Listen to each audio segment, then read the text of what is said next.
Atop a hilly field, Petra stood painting.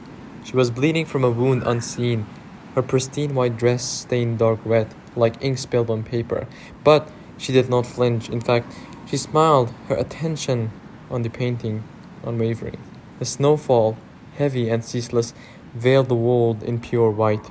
Carried by the harsh wind, the snowflakes tumbled from the sky and landed on her shoulders, her hair, and her hands, which were already smudged with blood.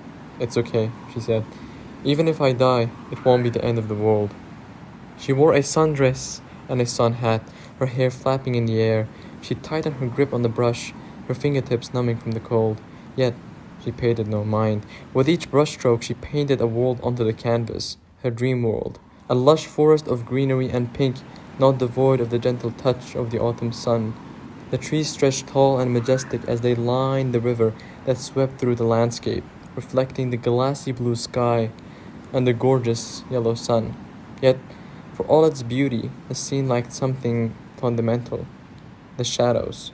There were none beneath or between the trees, none casted by the branches or leaves. It's not that she couldn't draw them, she chose not to.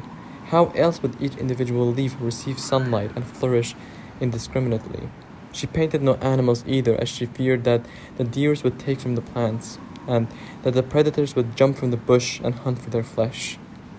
Her painting had no birds. It wouldn't make sense if it did, but in her mind she always imagined them singing harmoniously as one walked through these woods. Was such a world even possible? Petra pondered that question, looking up as though the answer lay somewhere in the sky. "Petra," an indistinct voice said, faint and barely audible. She turned to the voice. "Petra," the same voice called again.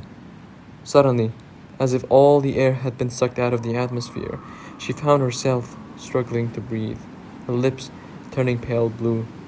She gasped and gasped, desperate for air.